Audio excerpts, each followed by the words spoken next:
بسم اللہ الرحمن الرحیم۔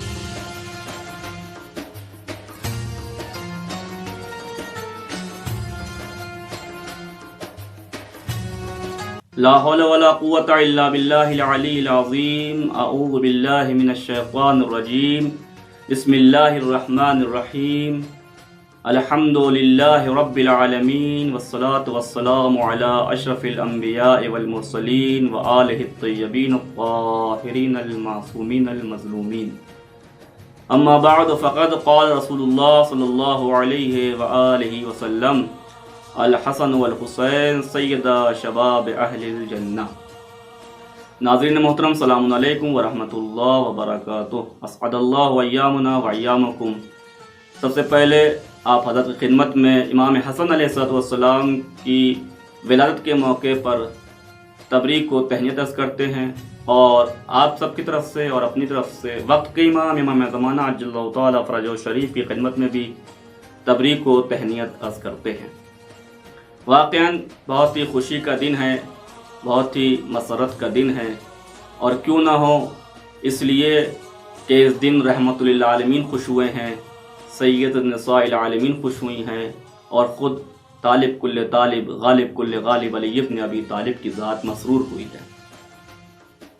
یہ وجہ ہے کہ جب ہمارے اور آپ کے دوسرے امام حسن علیہ السلام کی ولادت ہو گئی، اور جناب فاطمہ زہرا سلام اللہ علیہا نے بچے کو مولا کائنات کی آغوش میں دیا، اور مولا کائنات نے بچے کو آغوش میں لیا، جناب سیدہ نے مولا کائنات سے کہا کہ آپ اس کا نام رکھ دیں، تو مولا کائنات نے جناب سیدہ سے فرمایا کہ میں پیغمبر اکرم حضرت محمد مصطفیٰ صلی اللہ علیہ وآلہ وسلم پر سبقت نہیں کر سکتا ہوں۔ اس کے بعد پیغمبر اکرم خود خانہ سیدہ میں تشریف لائے اور بچے کو آغوش میں لیا۔ منتظر وہی ہیں کہ جبریل امین نازل ہوئے اور آواز دیا: السلام علیک یا رسول اللہ، اے اللہ کے رسول آپ پر میرا سلام ہو۔ اے اللہ کے رسول، اللہ نے اس بچے کا نام جناب ہارون کے بیٹے شبر کے نام پر رکھا ہے، جس کو عربی میں حسن کہتے ہیں۔ اور کیوں نہ ہو، یہ وہ عظیم ہستیاں ہیں جن کا نام اللہ انتخاب کرتا ہے، خداوند عالم انتخاب کرتا ہے۔ یہیں پہ رک کر ایک بات عرض کر دینا ضروری سمجھتا ہوں، اگرچہ بات کڑوی ہے لیکن حقیقت یہی ہے، اور اس کا مشاہدہ آپ نے ہم سے زیادہ کیا ہوگا۔ سوال ہوتا ہے کہ گھر میں برکت نازل نہیں ہوتی، گھر میں مصیبتیں ہیں، پریشانیاں ہیں، اس کی کیا وجہ ہے؟ اس کی کئی وجہ بھی ہو سکتی ہیں، لیکن ایک وجہ یہاں پر یہ ہے، ابھی جو بات اسماء کی چلی ہے کہ امام حسن کا نام اللہ کی طرف سے، یا ان عظیم ہستیوں کا نام اللہ کی طرف سے تعین ہوتا ہے، تو اس سلسلے سے جب ہم اپنے معاشرے میں، اپنے کلچر میں، اپنے سماج میں دیکھتے ہیں، تو یہ دیکھنے کو ملتا ہے کہ جب خاندان میں یا گھرانے میں کسی ایک بچے کی ولادت ہوتی ہے، تو گھر کے افراد یا گھر کے بزرگان جو ہیں وہ بچے کا نام رکھتے ہیں، اگرچہ محبت ہی میں ہی، پیار میں ہی کیوں نہیں، بچے کا نام اس طرح سے رکھتے ہیں کہ بچے کا نام لینے میں بھی ایک طریقے کی شرم و حیا محسوس ہوتی ہے۔ مثال کے طور پر کسی نے بچے کا نام چنو رکھ دیا، کسی نے بچے کا نام منو رکھ دیا، کسی نے بچے کا نام لڈو رکھ دیا، کسی نے بچے کا نام گرو رکھ دیا۔ اگرچہ یہ محبت میں ہے، اگرچہ یہ پیار میں ہے، لیکن سوال ہوتا ہے کہ گھر میں برکت نہیں آتی ہے۔ تو یہاں پر رک کر کے ہمیں یہ سوچنا پڑے گا، دیکھنا پڑے گا کہ آیا اگر اس نام کو رکھنے سے گھر میں برکت آ رہی ہے یا نہیں آ رہی ہے، کیونکہ معصومین علیہ السلام کی طرف سے اور روایات میں جو احادیث موجود ہیں، اس میں یہ تاکید کی گئی ہے کہ بچے کا ایک اہم اور ایک اچھا نام، ایک بہترین نام انتخاب کریں، ایسا نام انتخاب کریں جس سے اللہ بھی خوش ہو، جس سے رسول اللہ بھی خوش ہوں، جس سے عام معصومین بھی خوش ہوں، اور جس سے گھر میں برکت کا نزول ہو۔ ایسا نہ ہو کہ جس سے گھر میں برکت نزول نہ ہو، برکتیں چلی جائیں۔ لہٰذا یہاں پر ہم کو سوچنا ہوگا، یہاں پر ہم کو غور فکر کرنا ہوگا کہ جب ہمارے خاندان میں، ہمارے محلے میں یا ہمارے سماج میں کوئی بچہ پیدا ہو رہا ہے، تو اس کا نام ایک اچھا نام انتخاب کریں جو معصومین علیہ السلام کے نام پر ہو۔ ناظرین، امام حسن علیہ السلام کے بہت سے القابات تھے، اور اسی القابات میں جو سب سے مشہور لقب آپ کا ہے وہ لقب ہے مجتبی، اور ایک لقب اور ہے آپ کا جو عوام الناس سے بہت مشہور ہے، کریم اہل بیت۔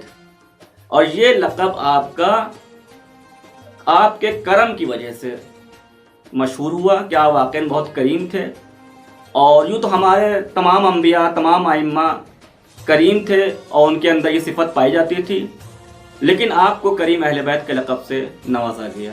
آپ غریبوں کا احترام کرتے تھے، ان اپنی جگہ سے اٹھ جاتے تھے، اپنی جگہ پہ بٹھاتے تھے، ان کے ہاتھوں کو بوسہ لیتے تھے اور ان کا ادب کرتے تھے۔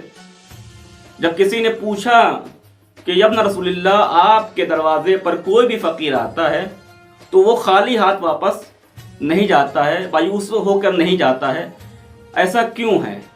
تو امام حسن علیہ السلام نے ارشاد فرمایا کہ میں بھی خداوند عالم کی بارگاہ کا ایک فقیر ہوں، اور اس کے الطاف کا میں امیدوار ہوں، اس کے کرم کا میں امیدوار ہوں۔ تو مجھے شرم محسوس ہوتی ہے کہ میں ایک فقیر ہو کر کے دوسرے فقیر کو نا امید اور مایوس کر دوں، یہ کیسے ہو سکتا ہے؟ تو امام حسن علیہ السلام کے اس کرم کے ذریعے سے ہم کو ایک درس ملتا ہے کہ اگر ہم واقعاً امام حسن علیہ السلام کے چاہنے والے ہیں تو ہمیں بھی اس سیرت پر چلنا چاہیے۔ اب اس چیز کو ہم اپنے سماج میں لا کر کے، اپنے معاشرے میں خود ہم اپنے اندر لا کر کے اس چیز کو دیکھیں کہ آیا ہم اس سیرت پر عمل کر رہے ہیں یا نہیں کر رہے ہیں۔ اگر اس چیز کو اپنے مد نظر رکھتے ہوئے ہم اپنے سماج میں، اپنے معاشرے میں، اپنے خاندان میں دیکھتے ہیں تو ہمیں 3 طرح کے لوگ نظر آتے ہیں۔ ایک تو وہ لوگ کہ جو واقعاً ان کا ادب کرتے ہیں، ان کا احترام کرتے ہیں، ان کی ضرورتوں کو پورا کرتے ہیں، وہ واقعاً قابل تحسین ہیں، قابل تعریف ہیں، خدا کے ہاں ان کا اجر عظیم ہے۔ دوسرا گروہ وہ ہے لوگوں کا کہ جو دیتے تو ہیں لیکن حقارت کی نگاہ سے دیتے ہیں، نیچے نگاہ کر کے اسے دیتے ہیں، یعنی ایسا دیتے ہیں کہ اسے حقارت محسوس ہو۔ اور تیسرا گروہ وہ ہے کہ جو دینا تو دور کی بات ہے، اسے جھڑک دیتے ہیں، اسے بھگا دیتے ہیں، اسے عجیب طریقے کے الفاظ استعمال کرتے ہیں۔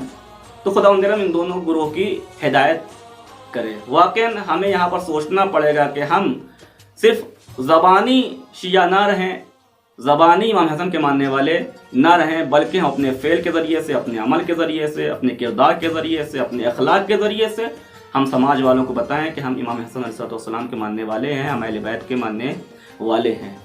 اور جتنا انسان سے ممکن ہو سکے انسان اتنا دوسروں کی کام آئے، دوسروں کی مدد کرے، یہی امام حسن علیہ السلام کی سیرت تھی۔ آخر کلام میں ہم خداوند عالم سے دعا گو ہیں، ماہ رمضان مبارک کا مہینہ ہے، خداوند عالم اس ماہ عظیم میں ہمیں توفیق دے کہ ہم زیادہ سے زیادہ عبادت کریں اور سیرت اہل بیت پر چلنے کی توفیق عنایت فرمائے۔ فقط والسلام علیکم ورحمۃ اللہ وبرکاتہ۔